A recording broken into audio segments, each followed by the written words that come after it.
Isang bayan na nasa paanan ng bundok ng Sierra Madre. Isang komunidad na nasa baybayin ng Laguna de Bay.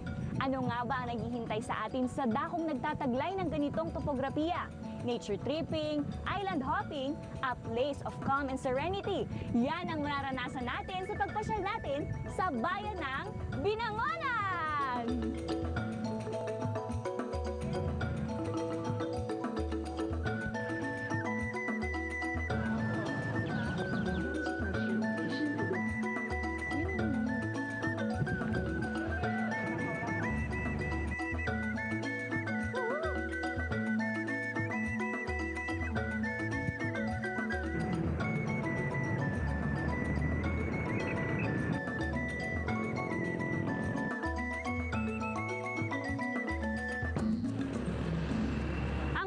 Binangonan ay isa sa 14 na munisipalidad ng lalawigan ng Rizal. At ikalima kung ang pag-uusapan naman ay land area. Ito ay nahahati sa 40 mga barangay.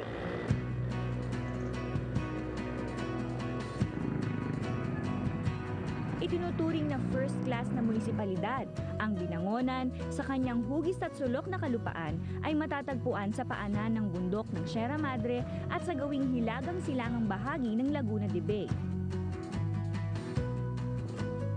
Ito ay napalilibutan ng mga bayan ng Angono sa gawing hilaga, ng Cardona sa silangan, ng Morong at Teresa sa gawing hilagang silangan.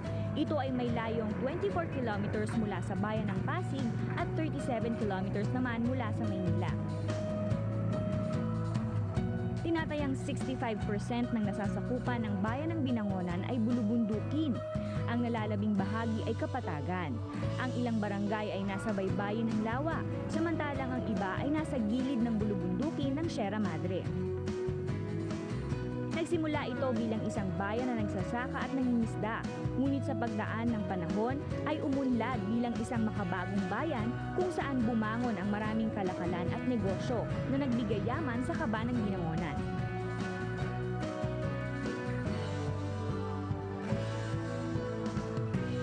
Ang Binangonan, ang layo niya sa Metro Manila, 20 kilometro lamang.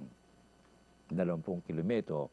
At ang mamamayan dyan, as of 2007 census, umaabot ng kulang-kulang na 300,000. 2007. Ngayon, maaari ngayon, lumagpas na yan ng umaabot na 300,000. Ngayon, ang Binangonan, kung talagang makikita natin, isang maunlad na bayan yan. Sapagat como ang malaking bahagi niyan ay nakaharap sa Laguna de Bay, kung kaya't ang pangunahing industry niyan, fishing, yung pangingisda.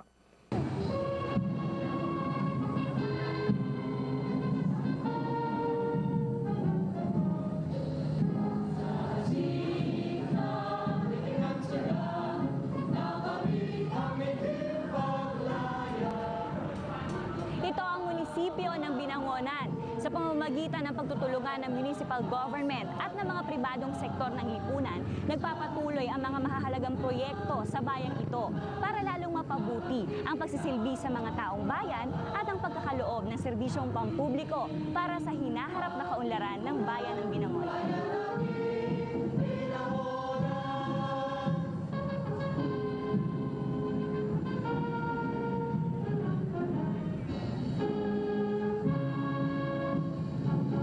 Sinasabi ng kasaysayan na bago pa man dumating ang mga Kastila sa dakong ito, ang Binangonan ay nakatatag na bilang isang maunlad na bayan ng mga taga-Ilog o Tagalog na nakatira sa lawa ng Laguna.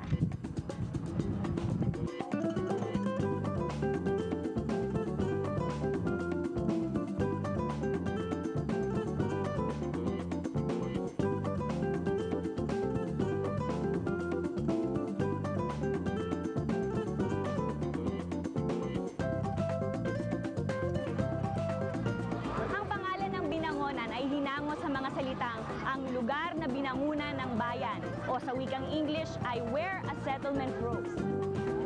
Sinasabi ng iba na ang pangalan na ito ay pure Tagalog word na ipinangalan ng mga katutubo sa kanilang lugar. Hindi na nagawang mabago ng mga dayuhan dahil matagal na ngang umiiral ang dakong ito.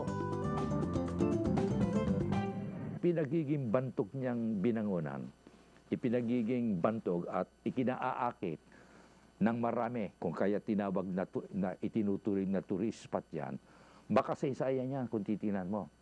Na lumalabas na yung Binangonan, hindi pa man malay dumating dito ang mga Kastila.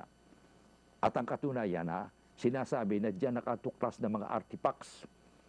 Dagdag pa nga rito ang mga pangalan ng mga barangay at sitio na kung mapapansin ay nasa wikang Tagalog ang karamihan. At inabutan na rin ito ng mga dayuhan. Hindi na rin nila nagawang palitan dahil nga umiiral na ang mga ito. Hi Kuya! Kuya, ano-ano ba yung mga alam mong pangalan ng barangay dito? Marami. Ano po? Barangay Batingan, Barangay Mambog. Pila-pila, darangan. Kinakatan, Kinabuogan, Dangad, Buhangin. Alam ko lang yung kalumpang namin nga barangay eh. Tayuman, Bilibiran, Darangan, Bantok, Binangonan, Kalumpang, tapos Libid, Libis, Wawa, Lunsad. Okay, ang galing. So far, siyang pinakamarami nasasabot. Thank you, Kuya Romel. Thank you. Nang pasimulang sakupin ng mga Kastila ang lalawigan ng Rizal noong 1577, ang bayan ng Morong ang una nilang narating. Ilang panahon lang ay nasakop na rin ang ilang karatig bayan kasama na ang Binangonan.